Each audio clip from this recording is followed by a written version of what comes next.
How can laxatives... how can laxatives help the lovesick? Probably just give you a bit of perspective, I imagine. You know, like, if you're worried about soiling yourself, you're just bigger... You've got bigger fish to fry. You've got a bigger problem at hand, I would imagine. That's a very good point. Do we think lovesickness is a real thing? No. Yes. Yeah, I think it can have physical effects. Yeah, absolutely does. Loss of appetite, depression, inability to sleep. Weirdly, historically, also supposed to have resulted in excess blinking. You can literally die of a broken heart. That is a thing. Is that a real thing? Yeah. I've heard people say it. But... No, so if you have severe emotional stress, it can weaken the left ventricle, that's the heart's main pumping chamber, and it gives you a condition called taxubocardiomyopathy. I have to say, more than 90% of the cases are reported in women aged 58 to 75. I mean, most people recover. There's a very low death rate. But there's never been a case in Yorkshire. No. Oh, well, I'll just buy a whippet instead.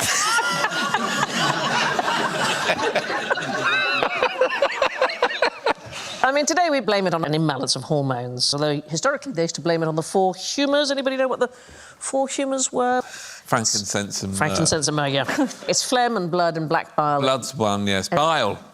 Two kinds, black bile and yellow bile. But the medical science was based on the humours for centuries. For centuries. And lovesickness was supposedly down to an excess of black bile, and so the best cure was thought to be laxatives right up until the Victorian times. No. Yes. So if that didn't work, then purgatives to make you vomit or leeches to drain your blood. That was the way to cure people. Actually, the worst story, so in the 5th century, there was a Roman collection of biographies called the Historia Augusta, and Marcus Aurelius' wife, Faustina, she had terrible love sickness for a hunky gladiator, right? And it was cured by having the gladiator killed, and she and Marcus Aurelius had sex in a pool of his blood. Oh, my God. No. Thank you for watching. The love bomb work. I turn up and I get on with it.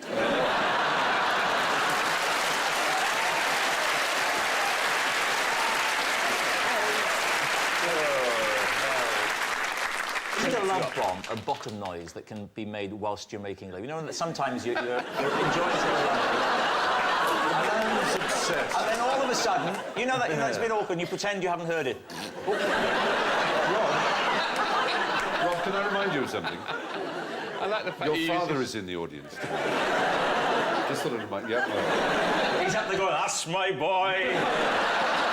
You're putting Wales on the map, Robert. This kind of sophisticated humour, you're quite right. So, love bomb. lets off something that makes everyone feel loved up. It's like a big ecstasy bomb. Yeah, you're sort of right. In 1994, the Americans worked on the idea of a bomb that would contain an aphrodisiac. I quote of the plan here, it was declassified 2 years ago. One distasteful but completely non-lethal example would be strong aphrodisiacs, especially if the chemical also caused homosexual behaviour. Oh. The idea was to make the troops... Best example we can find. What have you been putting in my tea, then? The idea was that they would all start loving each other up instead of fighting. What's the recipe for a disastrous marriage? Oh, Joe. Dead vicar? It would be, you're right. Yep. Live vicar, lovely couple, escaped Bengali tiger. Yeah, that's really tricky. You've painted a word picture, Greg. Let's think first about budget. The price of the wedding. The price of the wedding, yeah. Is it about 20 grand now? Yeah, is that a good thing? I mean, does that affect the long term? So the more you spend doesn't necessarily mean you're going to have a happier marriage. It's actually, the more you spend, the shorter the marriage. Huh? Yes. Oh, really? Isn't that extraordinary? It is Really? extraordinary. Mine should be over in a couple of weeks. What's the bloody thought? It was economists at Emory University, Atlanta, who discovered this. They found an inverse correlation between money spent and how long it lasts. Those who spent less than $1,000, which is what, £700, had divorce rates 53% below average, while those who spent more than 20,000, you were talking about that as a sum, had divorce rates 46% above average. But what about numbers who attend weddings? Is that a similar inverse correlation? The more who come, the shorter the Presume marriage? so, because of the cost Expense. factor. Yeah. Oddly enough, the reverse is true. The more people who witness the wedding, the longer it lasts. So you've got to have a cheap wedding with lots of people. That seems to be the key. This is Randy Olson, a PhD student at Michigan State. He found that couples who marry in front of more than 200 people are 92% less likely to get divorced than those who only have a few witnesses. Really, you want to get married in Selfridges on Christmas Eve? Or maybe, if you want really cheap and cheerful but lots of people, maybe somewhere like McDonald's in Hong Kong.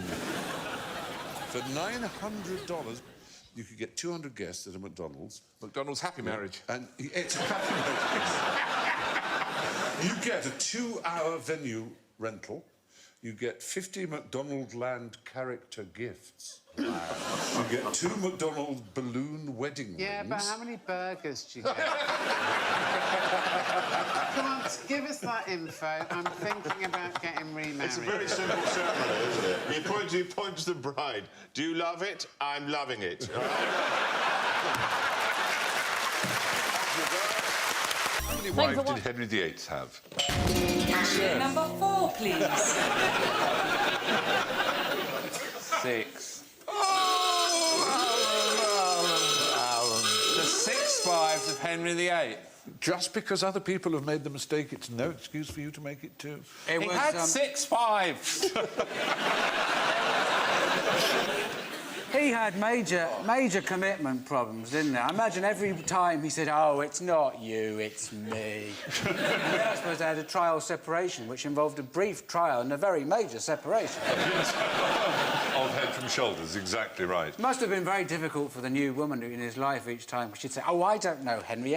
Everywhere I look, I just see her face because it's on a pole." Absolutely no. Yes. Can I just say something interesting about Please do. Henry VIII? Yes. Right, when he died and his body was moved from Greenwich up to wherever it went, Selfridges or somewhere. Maybe Westminster Abbey. We'll check on Maybe that. Westminster Abbey, possibly Kentucky Fried Chicken. I don't know. But his guts were so rotten, and it was such a hot day that his stomach exploded. Oh, what a Isn't that a nice thought. image? Yes, he was syphilitic and he was huge and he was a mess of a man. He sounds by that bloody time. gorgeous. As a young man, he was. As a young man, he was considered one of the most attractive men in all of Renaissance Europe. He was much admired. I He was prefer athletic, syphilitic musical, and poetic. bloated myself. Yes, he did get a bit bloated. I can't understand people who do. No, yes, it's an interesting fact. The real answer is 3 or 4. Henry's 4th marriage to Anne of Cleves was annulled on 2 grounds. It was never consummated, and she was already betrothed to Francis, Duke of Lorraine. This was correct in law at the time, and all parties agreed that no legal marriage had ever taken place. That leaves 5 wives. The Pope declared Henry's 2nd marriage to Anne Boleyn void because Henry was still married to his first wife, Catherine of Aragon. And the king himself, as head of the new Church of England, declared that his first marriage was invalid on the correct legal ground that a man could not marry his brother's wife, and Catherine Aragon had been married to his brother Arthur. Did he or did he not have 6 weddings? Yes, he did, but that wasn't the question I asked. And did he say, "This is my wife"? 6 different people. 6 different mothers-in-law all said of him, "He is my bloated syphilitic son-in-law." But by his 2nd marriage, he said he'd never been married because he'd never had a wife, because his first wife he could not be married What to. about all the Catherine of Aragon. family saying, "Yes, you did, we were there"? We were there at the wedding, but we were never We heard the legally. speeches, they'd wake up in the morning dead, wouldn't they? But there was no Say it legal goes. spousal status. That's the point we're trying to make. But of How course, many toast racks did he have? that's the way. Count the toast racks and Now, you'll find out. But can I ask a question about that painting? Yes. Is it all wrong in perspective? It looks 2D to me. All Holbein's pictures are a bit flat. They 'Cause are. He did one of Martin Luther, and it's very flat. Yes. It's like a pancake or Though he could certainly do perspective tricks, because he did a marvellous one, which you have to see from below, didn't you? We may find a Oh, picture. yeah, of that's one what day. he said after he bollocks it up. You have to see it from below. It was very... Holbein's really It made was a a sort of crap job elongated of it. skulls and things, and then when you move underneath it, the foreshortening effect of actually being under the painting, it suddenly becomes exactly the right proportion. Michelangelo painted the ceiling of the Sistine Chapel. Good Lord, you are extraordinary. How do you do these things? It took 4 years. Yeah. Which is the same length of time it takes to paint the Forth Bridge in Scotland. You're struggling towards being interesting there. I may have to give you 2 points. Does anyone remember there's a wonderful line in that film, The Agony and the Ecstasy, which is about where Charlton Heston plays Michelangelo and Rex Harrison Charlton plays... Heston plays Michelangelo? Yes. The effete Italian homosexual? Yeah, that's the one. Played by the president of the gun club? He was an athletic Italian homosexual. I thought he was a wussy one.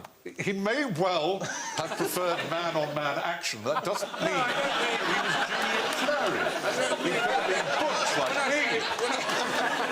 When I say wussy one, I don't mean he was gay. I mean he was a bit of a... No. I thought... You've got it the other way round. I thought Da Vinci was the hard case. No, Michelangelo was an animal. He was physical. Michelangelo was. Strong, He never washed. Very strong. He That's stank. right. Beard and Alan Yentop said this. But he preferred to take it up with Gary Glitter. Now, depending on whether you believe the Pope or indeed the King, or both of them together, Henry VIII, therefore, had either 4 wives What or... Danish trick gets English pulses racing? This is a long time ago. So, who were the Danes that first came to the UK? Invaders, Vikings. longboats. Vikings, OK, so we're talking 11th century.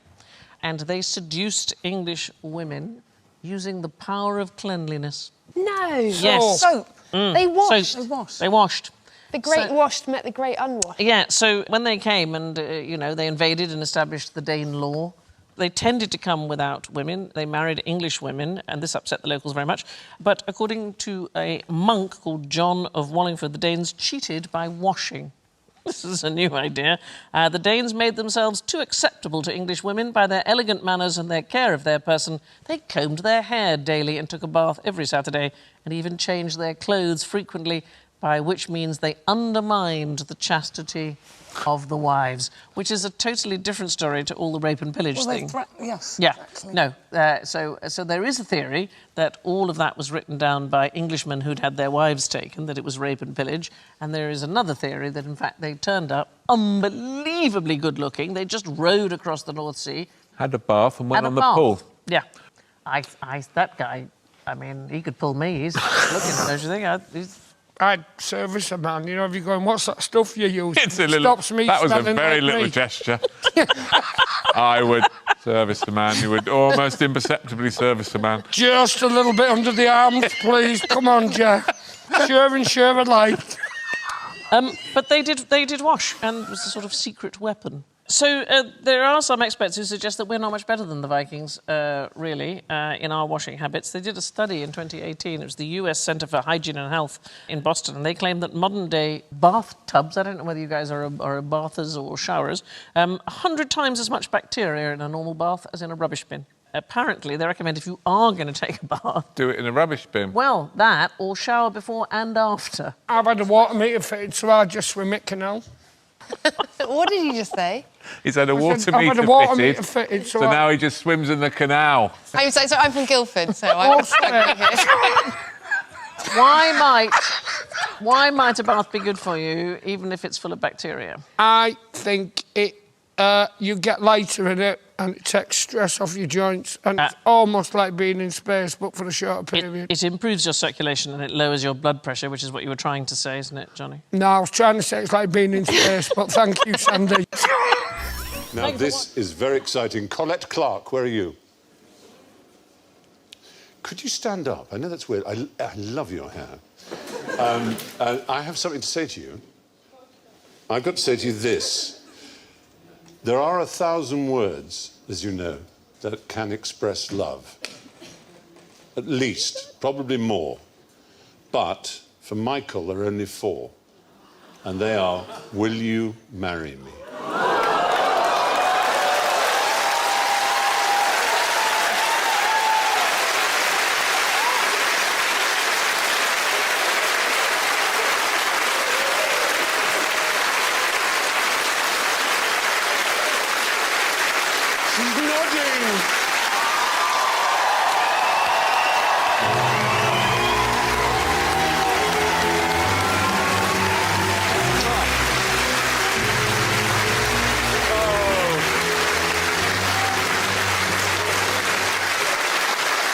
darling. Oh, darling, you're crying, and we're all so happy for you. It's wonderful. I give it a year. No, seriously, we will regard this as the QI marriage, and we want you to call your children Pliny and Plutarch. We're so honestly. You send us their names, we'll call them that. Okay, deal. Honestly, we've been talking about this all afternoon, and as you can see, we've had the mic boom ready for you because we're all very excited. We all love playing Cupid. Who doesn't? And congratulations to you both, Michael and Colette, ladies and gentlemen. Right.